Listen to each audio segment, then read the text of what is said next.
Uh, I hope you guys are doing great. And today, we will, try to understand uh, the generating our mind for enlightenment, right?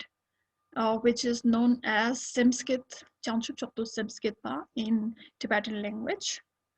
In the last sessions, we have been trying to understand the ways to generate our mind, that is the generation of the bodhicitta, Jamchuk Sims, right? So bodhicitta is the Jamchuk Sims, right?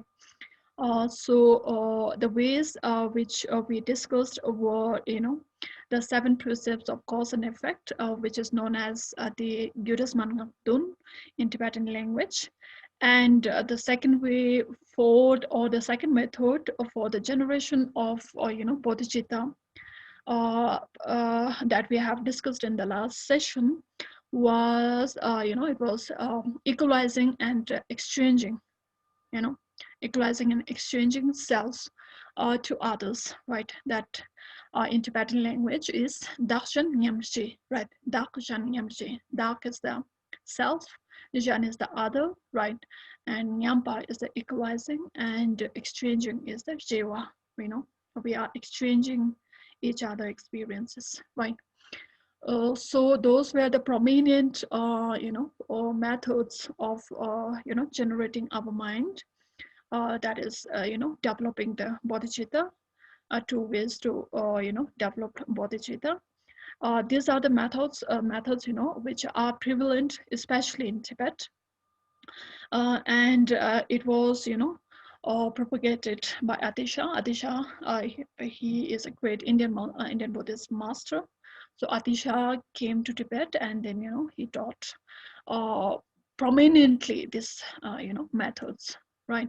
So these are very, these are very important, especially in terms of the generation of the mind, in terms of the practice of, the ethical aspect of Buddhist philosophy.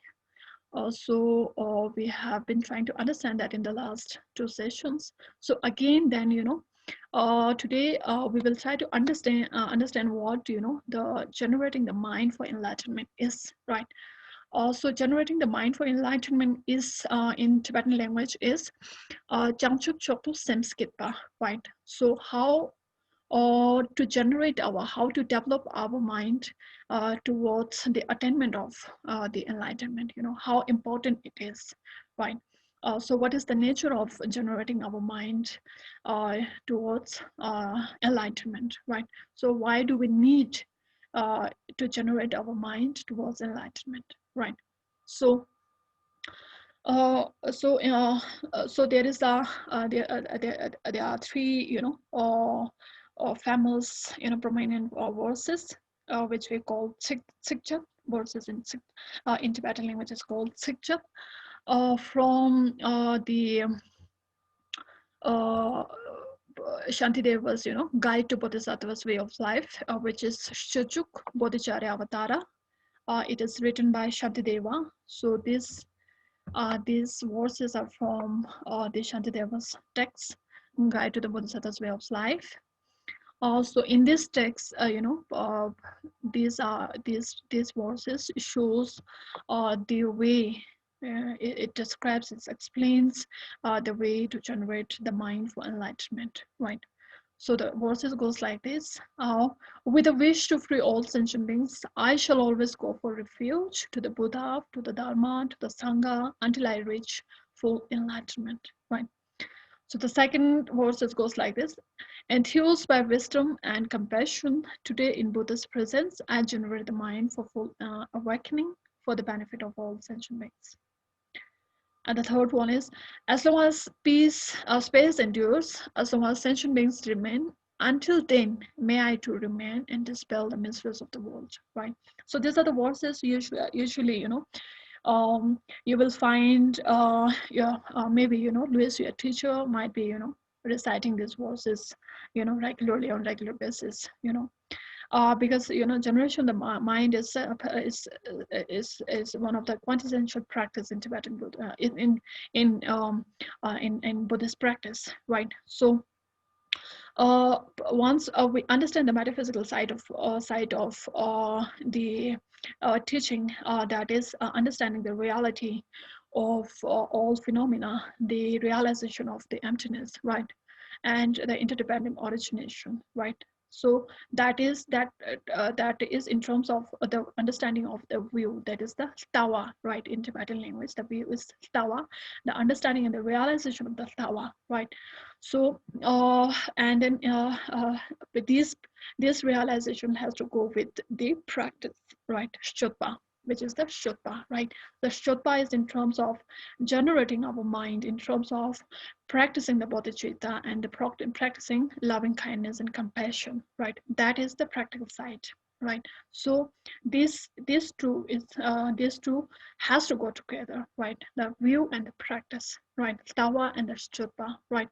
So these two, for especially for the Mahayana practitioners, right? The Mahayana practitioners, the generation of the mind for enlightenment is very important, right? You will not find this aspect in the Shravakyana and the Pratyekbuddhayana, because they are concerned mainly for their own liberation, for the liberation of oneself, for they practice the dharma for liberating oneself from the samsaric world, and they obviously, by practicing that particular dharma, that particular path, they obviously attend a particular state of liberation, right. So in Mahayana tradition, this generation of the mind for enlightenment is very important. Jamshid Dr. Samskita, right? The Samskit is only found, I think, in Mahayana tradition only. And Mahayana tradition, again, we have, the Vajrayana tradition also, in which the generation of the mind becomes the quintessential practice, right. So the generation of mind is very, very important. It becomes the fundamental, the fundamental practice, unless we practice this method of generating the mind for enlightenment, one cannot actually become a Mahayanist, right? So to become a Mahayana Buddhist, right, one has to practice this generation of the mind for enlightenment, right? So this becomes really, really important, right? Especially for the Buddhist in Himalayan region, they claim that the kind of Buddhism that has propagated in the Himalayan region, that is Ladakh, Himachal, Arunachal Pradesh, and then Tibet, Mongolia, and all, right?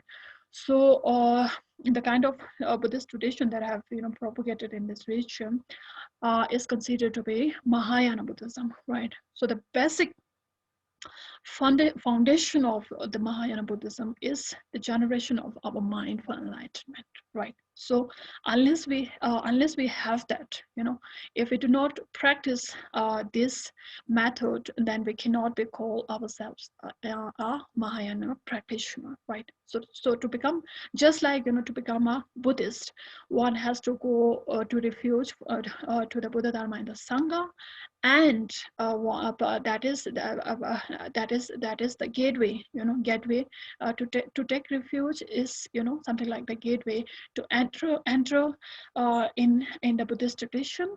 To become a Buddhist, one has to or take refuge in the Buddha Dharma and the Sangha accordingly, and then one has to walk and commit with the vows and the precepts. One has to follow the precepts and the vows of taking refuge accordingly, right?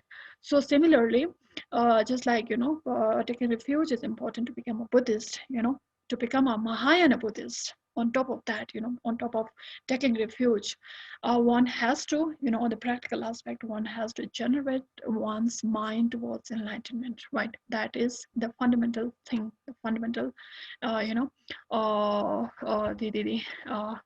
essence of the practice of Mahayana Buddhism, right? So and from the perspective of the view, or one has to one has to follow the four seals, right, that we have discussed in one of the session in previously, right. So that is the four seals, the tawa karta ki chakashi, right. So dusha samjat mista pa zakja samjat zdungal was and cho samjat stonsin dakmen ba nyala das ba shin gewa, right. So all compounded dusha samjat mista pa all compounded things are impermanent. Success sometimes all tainted, all tainted things are suffering, right? Success sometimes shows sometimes don't in dark all phenomena empty, astonishing, empty, and no sense, right? Cho samja astonishing dark man, nyala that's why jin gewas, nirvana is peace, right? So this is the four seals, and to and this fossil becomes the hallmark of if someone is asked whether that person is a Buddhist or not from the point of view of the individual's view, right. So these whether that individual is is holding this view or not, right. If that individual is holding this view, then that particular person becomes a Buddhist. If that individual person is not holding that having that view, then he or she is not a Buddhist, right. So we need to understand, we need to actually ask this question. We say, oh, I'm a Buddhist because I have a Buddhist name, right. Or I'm Jigmet Lamo, I have been born in a Buddhist household. I have been born in a Buddhist society, right? So I recite Om Mani Padme Hum every day, right? So I have my parents' name are this, and they are Buddhist. They are Buddhist. They follow their ritual, Buddhist rituals, right?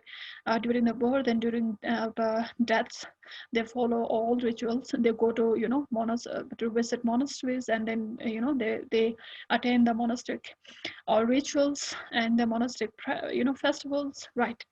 That those are or even those are just or the uh, symbolic aspect of being a Buddhist, but on purely, on pure term, on the real basis, right? The parameter to measure whether one is a Buddhist or not, whether to examine whether the particular person is not is a Buddhist or not, is to check whether he or she has taken refuge in the Buddha Dharma and Sangha accordingly, and if he or she claims, right, that he or she is a Buddhist, then to examine that, we have to check the kind of views, the kind of perspective that person is holding in terms of the understanding of the reality of nature, right. That is all phenomena, all compounded phenomena are impermanent, all tainted things are suffering, and then all all things are empty and no selfless, and then one has peace. Whether that particular person is holding this view or not, on this two parameter, one can decide, one can determine whether that individual is a Buddhist or not, right. So we need to ask this question to ourselves, whether we have by this understanding, and whether we have this view or not, whether we have this understanding of the view or not, right. So if we do not have this triple gem, precepts of the triple gem of the refuge and the view of the fossils, then we need to question ourselves, right. We need to bring some change in our own understanding, right. So we need to study more to know, become a Buddhist, right. So merely having a Buddhist name doesn't make us a Buddhist, right. So to become a real Buddhist, one has to go through all these things, right. One has to take refuge in the Buddha Dharma and the Sangha. One has the view of the forces.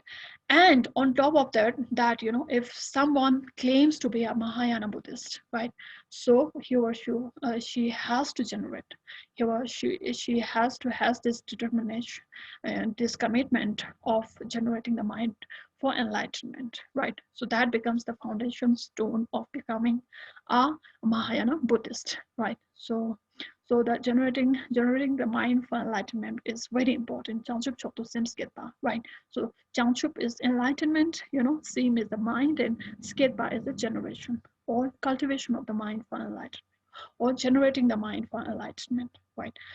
So this becomes really important, especially in again, in the Mayan tradition, right?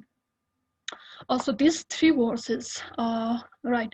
But three verses actually shows the nature of generating the mind for enlightenment, right? So, and the way to generate the mind for enlightenment, right? So, with a wish to free all sentient beings, I shall always go for refuge to the Buddha, Dharma, and the Sangha, right? So when we're discussing the concept of taking refuge, I was sort of telling you that there is a verse that the Dalai Lama and each and every Rinpoches and everyone even in especially in the Himalayan region, right? So whenever they wake up and then they do the ritual, even if we see, but this practice is very prominent among the elder people of, especially in Ladakh, the Himalayan region, right? To recite the word Sangye Shusansuski Chonamla, Jansu Partu Damnes Kapsunche, Dagi Chinsoges with Sonamskis, Dola Pajar Sangyas to show, right? So this is even they do not even though they do not understand the meaning of this particular words, right? It's a very heavy and a very profound words, and the meaning of the words are very very very profound, right? So these words actually but actually shows taking refuge and generation of the mind, right? So sargas chosam soski chornamla in the Buddha Dharma and the Sangha. Sargas chosam soski chornamla janchu pardu danes kapsunch, right? I take refuge until the enlightenment is reached, or until the enlightenment is attained, right? In the Buddha Dharma and the Sangha, I take refuge until I attend the Buddha Dharma, attend the enlightenment, right? So this is the taking refuge. Sarges chosam soski chornamla janchu pardu danes kapsunch, dagis jinsogis with sonam dola manjar sargas to birth, right? So the next verse is through the merits of going through all through the merits of the accumulation of all kinds of virtuous deeds, may I attend Buddhahood for the sake of all centuries, right? So the next two verse actually shows the generation, the nature of generating our mind for enlightenment, right? So this was also, or with a wish for to free all sentient beings, I shall always go for refuge to the Buddha, the mind, the Sangha, until I reach full enlightenment. Right. So this is the definition. This is the nature of generating our mind. Right. So generating our mind actually is a commitment. It's an inspirational wish, an inspirational state of our mind. Right. So it is a wish to free all sentient beings, right? So it's a wish to extend our mind. It's a wish to generate our mind, to cultivate such a mind, such a state of mind, such an attitude, such a way of thinking, right? So we wish to free all sentient beings from every kind of suffering, every kind of samsaric suffering, right? And then for that, I shall always go for refuge, for that, in order to, yes, I have this inspiration, I have this wish to free all sentient beings. And then for that, what you need to do is to go for refuge to the Buddha, Dharma, and the Sangha, right? Because they are the pure, they are the perfect ways, the perfect ways that reach, that leads towards the liberation, towards the elimination of the suffering, right? Oneself, at the same time all the other sentient beings also, right? So by following the Buddha, Dharma, and the Sangha, by taking refuge in the Buddha, Dharma, and Sangha, until that too, until I reach full enlightenment, right? Until I reach full enlightenment, I go to Buddha Dharma and Sangha.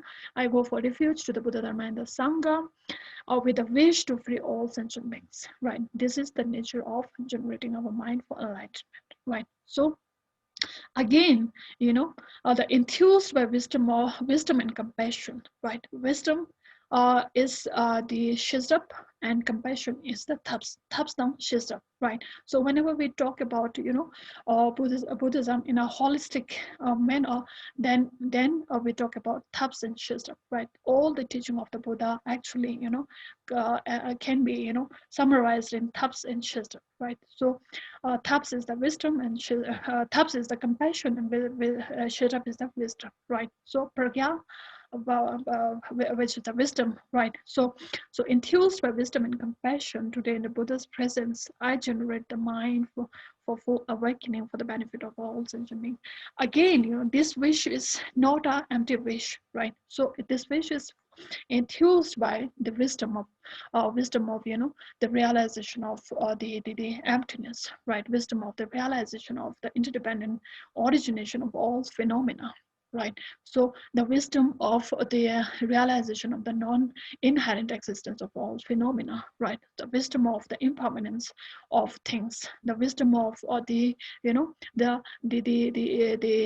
empty of the of a particular independent self, right? So that is the wisdom, right? And enthused by the compassion, right? So we have discussed the nature of the compassion. Compassion is such again such a commitment of our mind, right? So it is a commitment of our mind to actually which that wishes to liberate other sentient beings from their suffering, right? So that acts, that particular compassion and great compassion we have discussed in the last session, right? So compassion, we are having compassion. Compassion is love and compassion, right?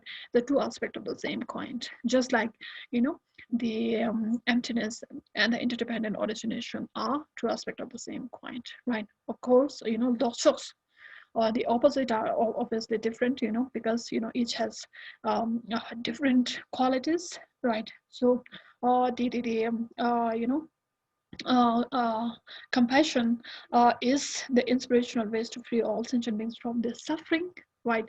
And love is to wish every sentient beings all kind of happiness, right? So these are the same aspect of two aspect of the same coin, right? So making liberation of the sentient being from suffering is obviously wishing them all kinds of joy, all kinds of happiness and prosperity, right? So this wish to free all sentient beings is again enthused by the wisdom and compassion, right? So today, how we generate our mind, we need to generate our mind in the presence of the Buddha, Dharma, and the Sangha, right? The presence of especially the Buddha, right? Today in the Buddha's presence, I generate the mind for full awakening, right? Now I commit, right? I determine my mind, I determine myself to attain to full awakening, the state of enlightenment. That is the perfect, the perfect enlightenment, the state of perfect enlightenment, which we call Yang Sangyas in Tibetan language, right? And that too for the benefit of all sentient beings, right? So there is no selfish nature of our mind, right? So we have our mind is all altruistic, right? We think of other sentient beings. Our mind is not individualistic. Our mind is not self-centered, right? So it's not just a self-cherishing mind. It's not just thinking about ourselves.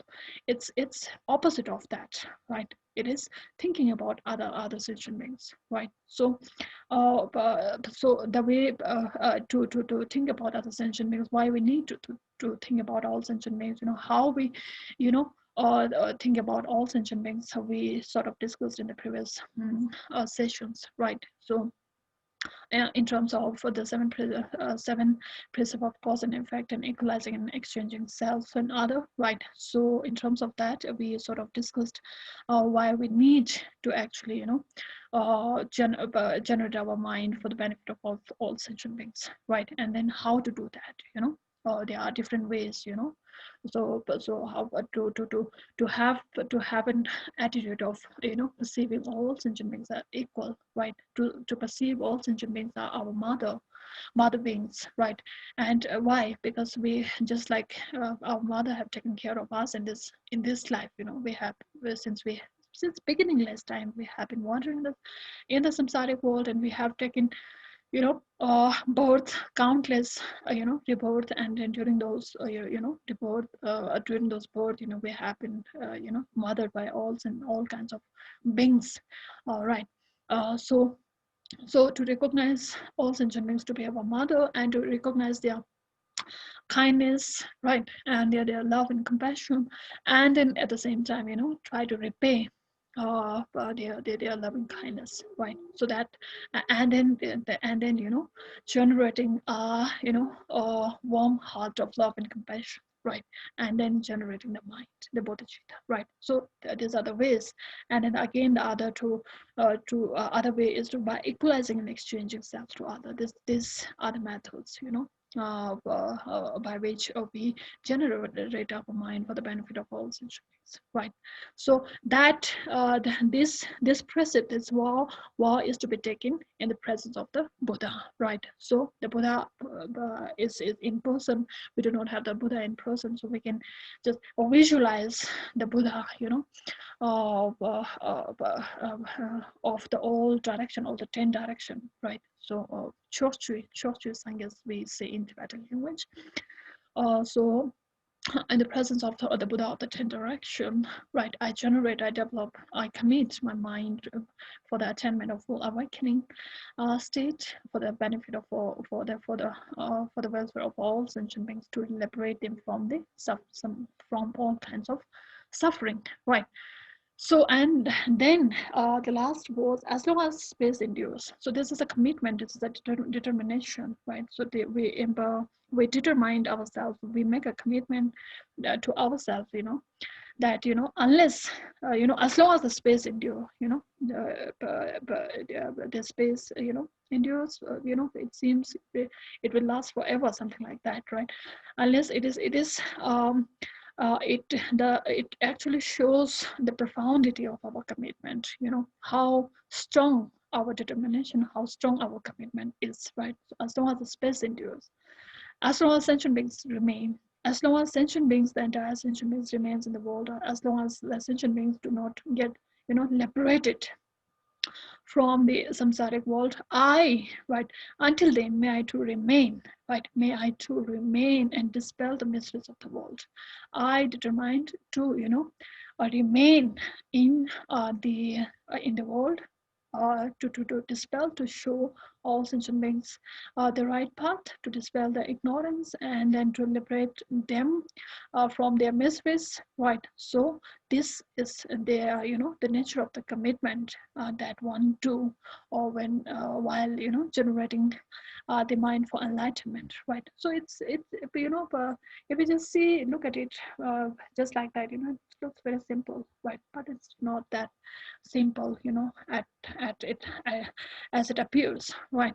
So we need to, generate this mind, with full effort, the effort that we were talking in the while we were discussing the eightfold path, there was the effort, the right effort, this is the right effort, the generating the mind to take effort, again and again, pushing our mind, for generating the mind for enlightenment, right? So it says that, since we have got this precious life, or that too, uh, that to meeting with our teacher, Buddhist teacher, and then meeting with the Buddha Dharma and the Sangha, this becomes more precious. In one way in one way our life is precious in the sense that we have reborn in the realm of human being, and then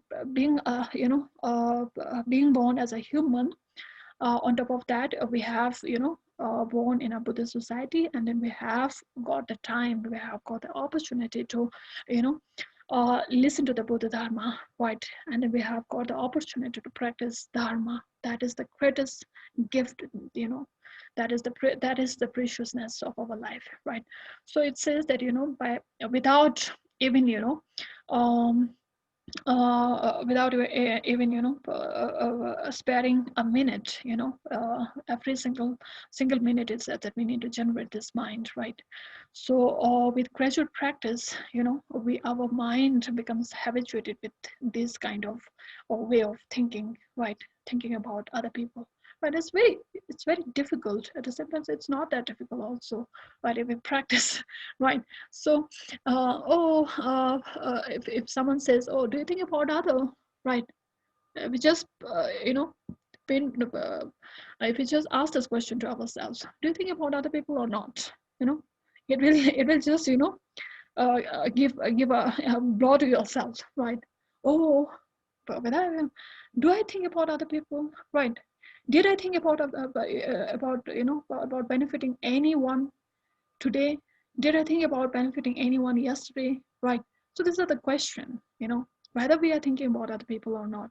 And if you are thinking, what did you do to benefit other people, right? So we are not actually generating our mind. We have not actually generated our mind, right? So if we have not thought about bringing happiness to any a single person, apart from ourselves, if we have thought for the prosperity, for the joy, for the happiness of other people, even a single people, apart from ourselves, if we have not thought like that, then we have not generated our mind for enlightenment yet, right? So if we ask the question to ourselves, today in the morning when you woke up in the morning, until now, it's 6:30, about to 6:30, whether you have thought about thought about other people or not, for the happiness of other people or not, for the happiness of the cat that you have, for the happiness of the dog that you had, for the happiness of your sibling, for the happiness of your parents, for the happiness of your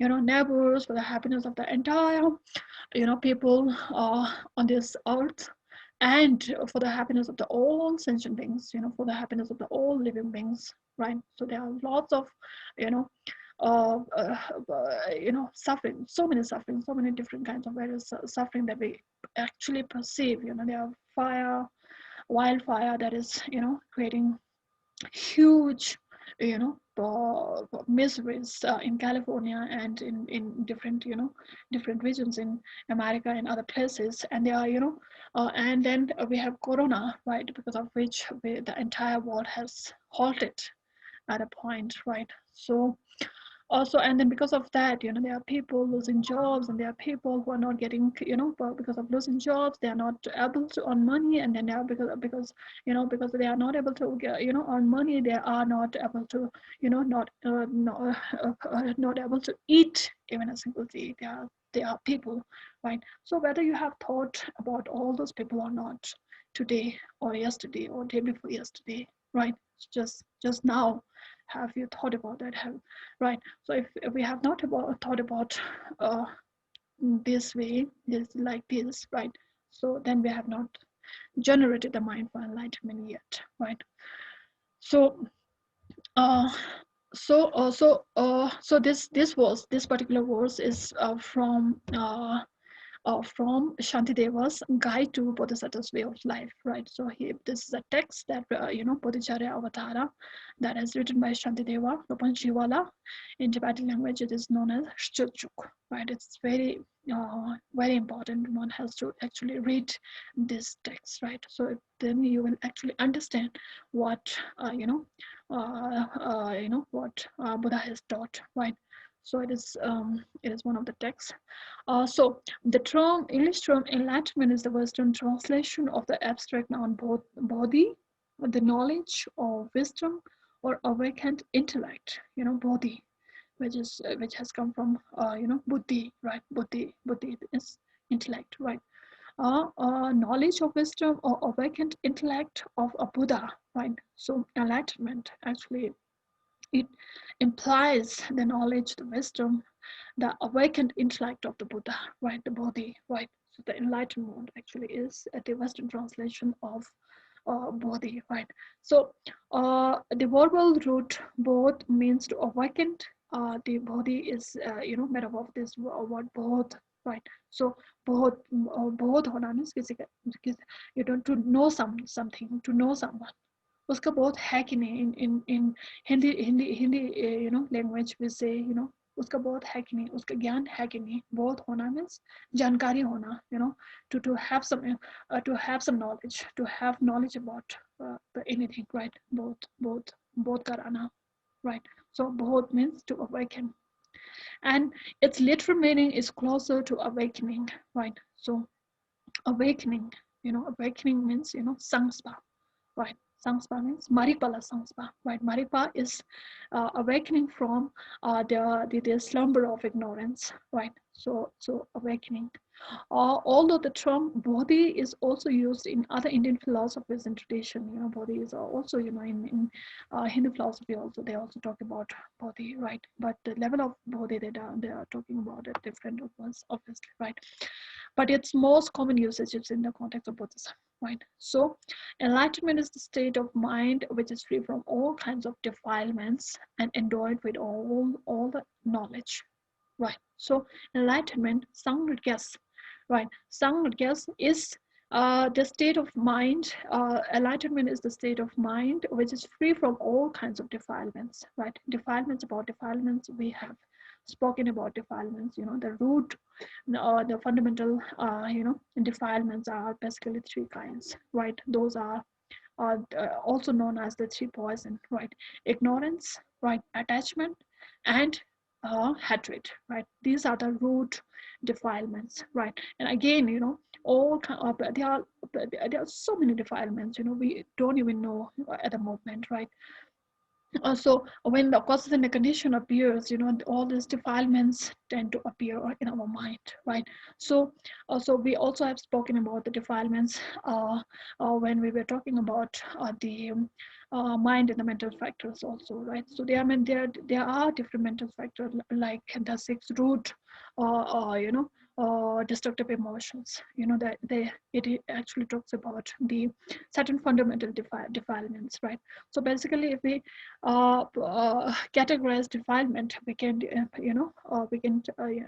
categorize all kinds of defilements into classification right so the defilements is also obscuration right so it obscures our mind from knowing the reality right so knowing the phenomena as it is right so Shesdip and Nyondip in Tibetan language if we say if we categorize all kinds of defilements then we can categorize this in Shesdip that is the obscuration of but of I think the translation is obscuration of the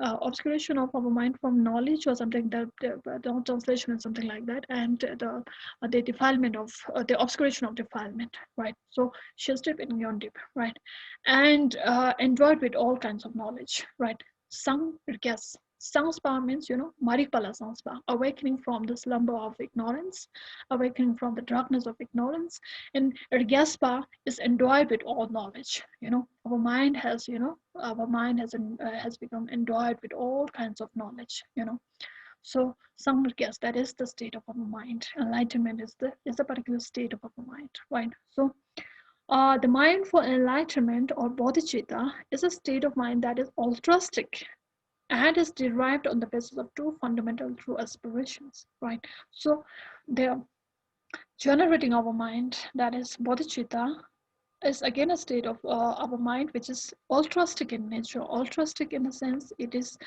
you know or it is thinking about thinking about the welfare of other sentient beings all the time, right? And is this particular state of mind is derived on the basis of, it is developed on the basis of two fundamental true aspirations. There are two fundamental aspirations on the basis of which this bodhicitta is developed, right? One aspiration is to fulfill the welfare of all other sentient beings, and the other aspiration is to seek full enlightenment for the sake of fulfilling the objective of helping others, right? So these are two things. One is to attain enlightenment, and why do we need to attain enlightenment is for the sake of all sentient beings, right? So these are two aspirations on the basis of which we develop, or we commit, or we cultivate and we generate the mind of bodhicitta, right? So, so it is on the basis of these two wishes that we cultivate the mind that seeks full enlightenment, right? This is called bodhicitta, or the mind of awakening, right? Bodhicitta. This generation of our mind is known as bodhicitta, which is known as Jamshid Gessem's in Tibetan language, right? There are various states, a state of generating mind for enlightenment, and aspirational and application bodhicitta are two among them, which are hierarchical in manner, right? So in the last session, we have spoken about the kinds of bodhicitta, the kinds of the state of generating our mind. So there are different ways of explaining the state of the mind of bodhicitta. In the last session, we have spoken about the relative bodhicitta and absolute bodhicitta, right? So which is Kunsup Samsukism and Tondam Samsukisms, right?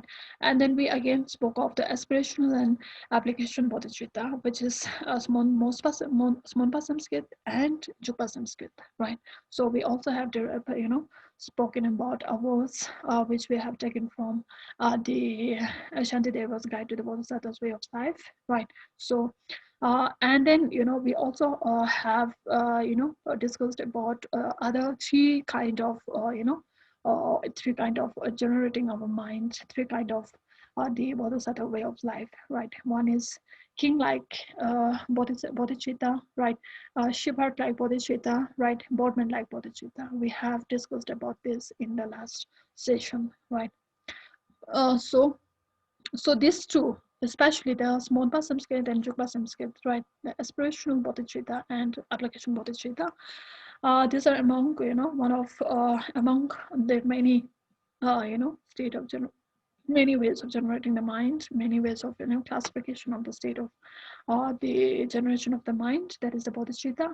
And these two are actually hierarchical in manner, hierarchical in the sense, the aspirational state of mind comes before, and the application. Aspirational in the sense, one aspires, one wishes, right?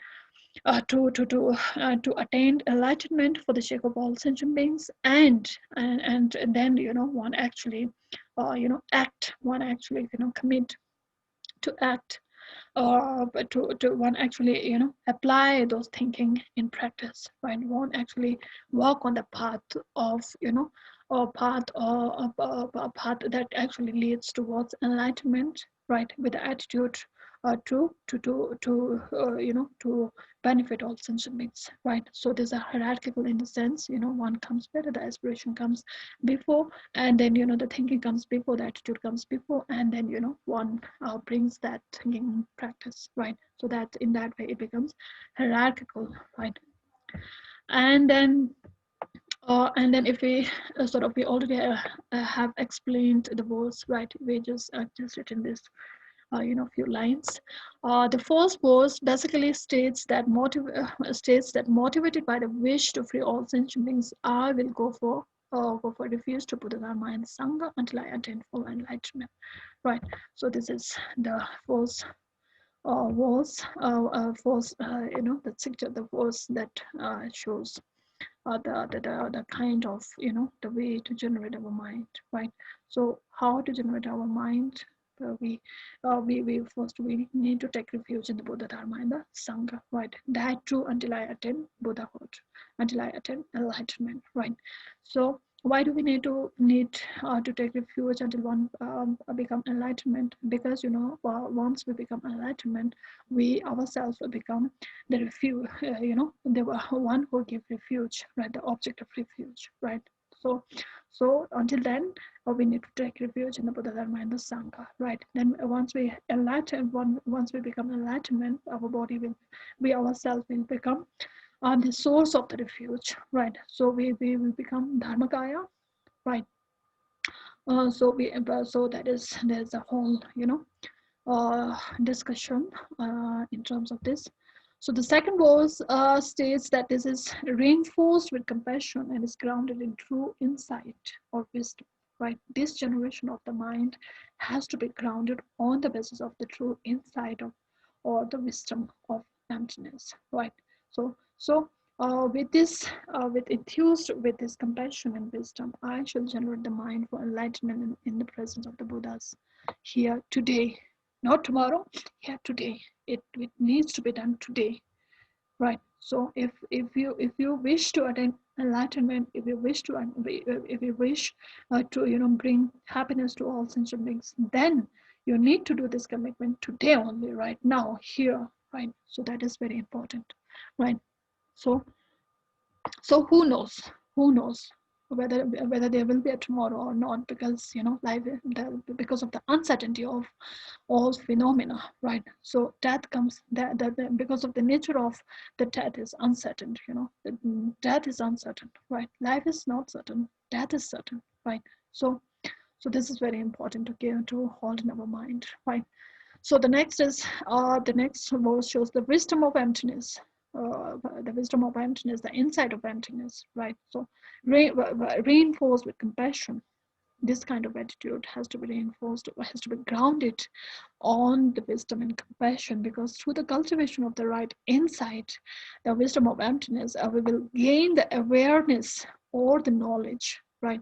That grasping at true existence is a form of delusion, right? So uh, so uh, uh, uh, because of the, if we do not have, if our mind is not endowed with the wisdom of, or wisdom of the emptiness and reinforced with compassion, right? So we will not be able to understand the structure of the whole thing, structure of the whole reality, right? So we'll be in delusion, will not be able to understand the nature of, nature of the samsaric world, right? So just like compassion, if we don't think about compassion, there are the great compassion, one needs to have this understanding, one needs to has this, has this knowledge of, knowledge of the non-inherent existence of the sentient being, right? So but if we understand that, then we will have, then we can, generate the great compassion, right? So because it is a form of delusion, it is something that can be corrected, right? It is something that can be removed or eliminated, right? So unless we understand unless we, realize the wisdom, then we will not be able to understand that, oh, the suffering of the world, or the suffering of the sentient being can be eliminated, can be removed, right? Because they are non-inherently existing, right? Because because they are impermanent, because they are changeable, right? So once you gain the conviction of the possibility of eliminating that delusion from within, then your compassion towards sentient beings who continue to uh, to be deluded, right? To be deluded, sentient beings who continue to be deluded, who continue to be deceived by such forms of delusion, will increase ever more, right? Just like, I have shared one of, I think one of the story of Kadamba Geshes. He has this, since he has this compassion, since he has this insight, he can actually, but since he has the realization of the true nature of the reality, he can see the reality of the samsaric world. He when he went for alms in the village, and he saw a person is holding a baby in his lap, and then eating a fish, and then beating a dog. That because he could see the entire structure in a holistic manner, right? Because he has this compassion, because he has this wisdom, he could see the you know the a relative nature of the entire condition, entire the contingency of the individual person. He was actually holding his previous enemy in his lap as in the form of his baby, and then he was actually sort of eating the fish was his mother in the previous life, and then he was beating out of deluded mind, out of not knowing, out of ignorance, that the dog was his father in his previous life, right? So because of delusion, because of not knowing the reality of the nature, right? So the person is the individual person is actually deluded by all these things, right?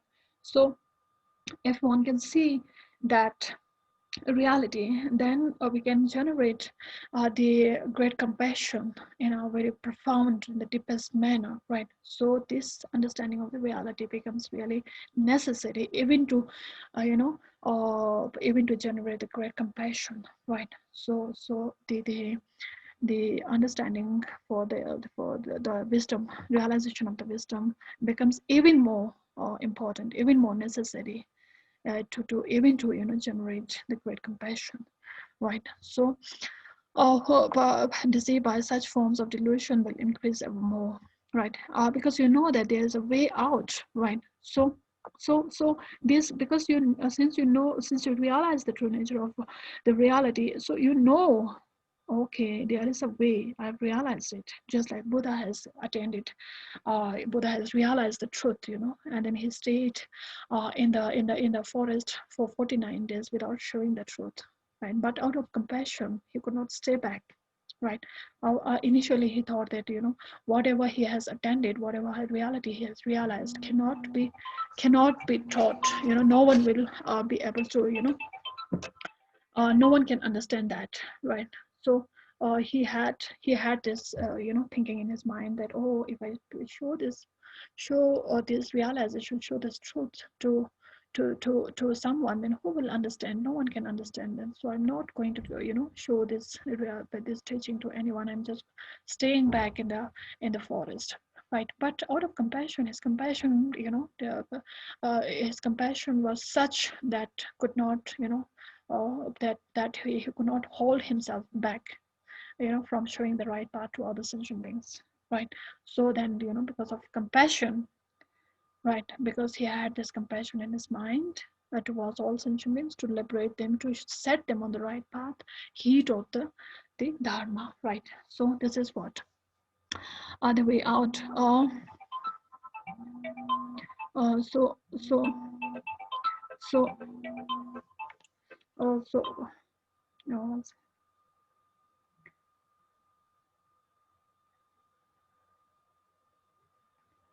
so this is what so sentient beings continue to be changed in the cycle. So of course, this true insight into emptiness will reinforce your compassion towards other sentient beings, right? So this by understanding the chain of the samsaric world, by understanding the chain of the suffering that sentient beings are going through, right? By understanding reality of, by having this insight into the emptiness, by having this insight into wisdom, it actually helps in reinforcing your compassion towards other sentient beings, right? So that is why in even to generate love and compassion and kindness towards other sentient beings, one actually needs to understand the reality of the phenomena, right? So having this insight is becomes really important to reinforce your compassion towards other sentient beings, right? So that's why that's why it says, enthused by wisdom and compassion, today in the presence of Buddha, I generate the mind for full awakening for the benefit of all sentient beings, right? So that's why the wisdom also becomes really important, right? So the third verse is really a verse of dedication and also an inspirational prayer. right? So the third was, it is determination, it is a commitment, right? And it is a prayer also, it's a prayer towards the sentient beings, to get them aspiring them, wishing them, praying that may all sentient beings get rid of all kinds of suffering very soon from the samsaric world, right? So, and as no other space endures, it shows our commitment. It shows our determination, right? It also reflects the profound commitment that we have, and the determination to endure for the benefit of all sentient beings, right? How long can we endure in the samsaric world to benefit other sentient beings? As long as a single sentient beings remain in the world, right? As long as until until the last sentient being, until the last being that attained liberation, I will endure in the samsaric world, to benefit, for the benefit of all sentient beings, right? So that is the profundity, that is the strong, or that is how strong the commitment of a bodhisattva is, right? So Dalai Lama usually he recite these words a lot, right? So it would be very effective and beneficial to recite these three words and reflect on their meaning every day in our daily life until our mind becomes habituated. We have to our mind has to become habituated with this kind of way of thinking, right? So until our mind becomes habituated with this way of thinking, we need to again and again practice this. We need to again and again recite these verses and reflect on their meaning every day in our daily life, right? So this becomes really important, right? So in the Buddha Dharma and the Sangha, I take refuge until enlightenment is reached or attained. To the merit of giving and other virtuous deeds, may I attain Buddhahood for the sake of all sentient beings. This again shows, shows the way to generate a mind for enlightenment. And then, finally, for the generation of the mind for enlightenment, one should cultivate the right attitude. One has to have this right attitude, which is to put the focus on other, right? So exchanging the focus, right now we are focusing on ourselves, right? We need to exchange this, or we need to change this. We need to bring this right kind of attitude, which is the change of the focus of our mind, right, on others rather than ourselves, right? That is the true attitude, that is the cultivation of the true attitude, right? Not on ourselves, and separate it out, extending it to all sentient beings. Right now, our mind is so, completely narrowed down, narrowed down on ourselves, thinking about ourselves, self-centered, selfish, right, and self-cherishing, right? It all the time, every single time, every single second, we are thinking about, actually, we are thinking about ourselves. If we actually examine our mind, investigate ourselves properly, we are thinking about ourselves, right? Either we are thinking about ourselves, or we are thinking about our loved one. We are thinking about our loved one because of ourselves, because they benefit us, right? So in that ground also, we are thinking about ourselves only. We are just centered on ourselves, right? We are just thinking about our own benefit, not about others, right? We are not having a genuine, you know genuine way, way of thinking about other. Even if we think about our parents, thinking about our siblings and our friends, or we still the underlying and the bottom line is our own benefit, right? We think about ourselves. Oh, if our parents is not there, how I will survive? If my friend is not there, how will I go out? How I will not be, if my parents if I do not have a friend, then I will not be able to have a social life, right? So who will who will I go out for outings, for for every kinds of worldly enjoyments, right? So the bottom line is thinking about ourselves. The bottom line is centered on, focused on our own benefit, right? So we need to exchange this focus, right? So that is the cultivation of the right attitude. and then extending our mind, opening our mind, opening our thinking about our sensation being, right? So if possible, we need to extend, we need to, practice this attitude, right?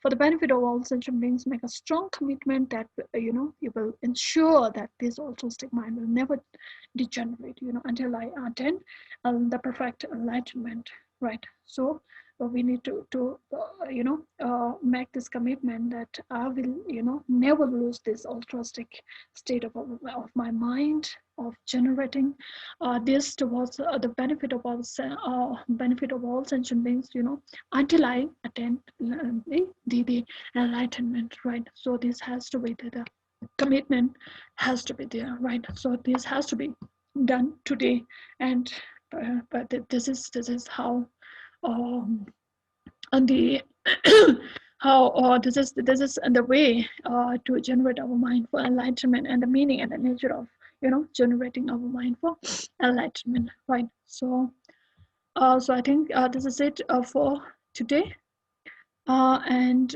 if we have any question, then we can, I don't know, I've been talking uh, without any stop, so I'm sorry for that. But if you have any question, then we can check. No.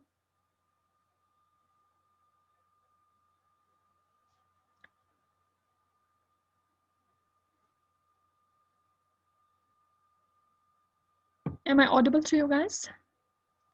Angmo, do you have any question? Yes. Okay. Oh, okay.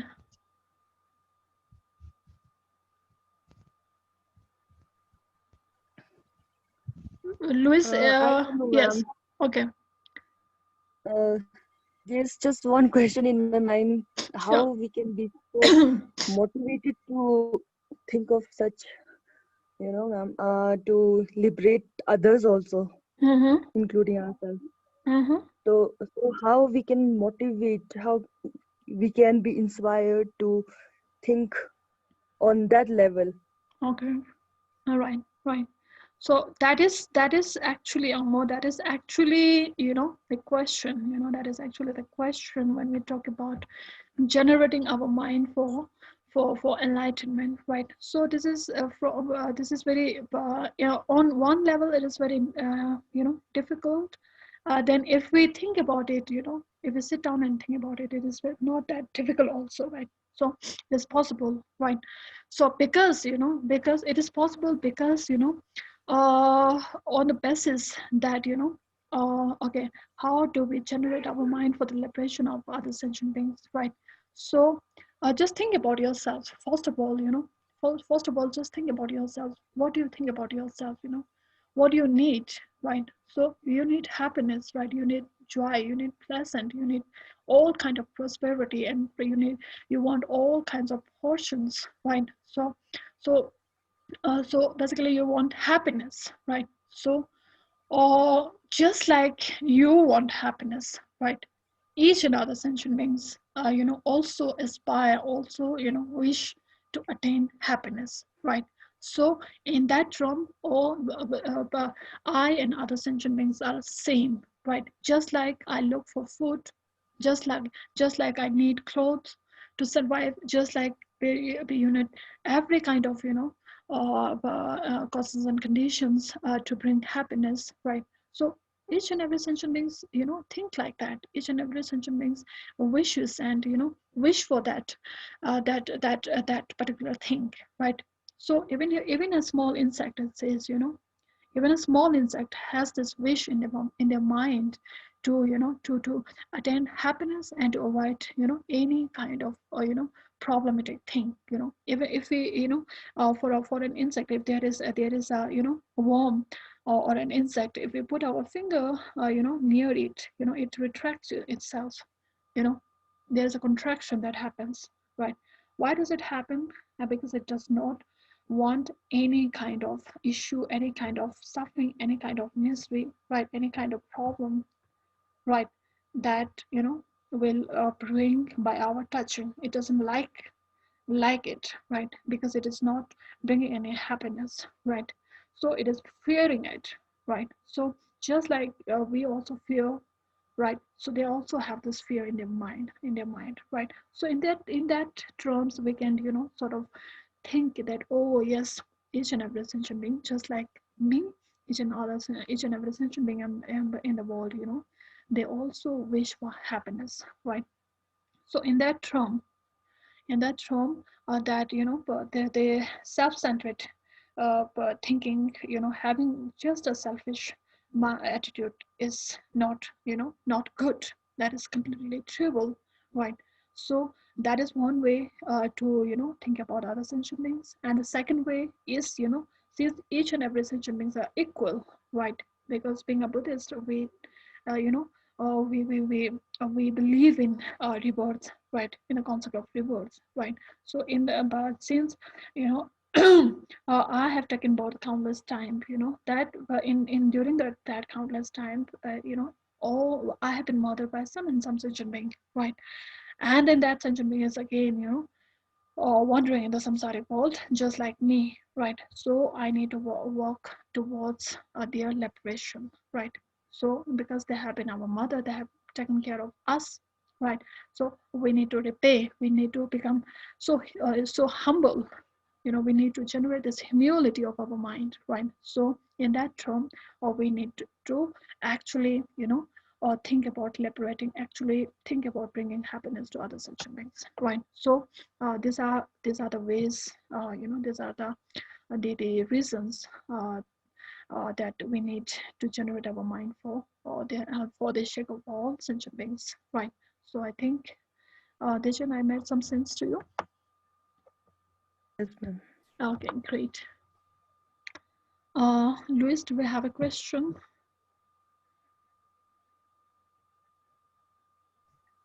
Um, Actually, many, but I think it's a matter of reflection and analyze before just to ask, because I think it's very deep again this subject.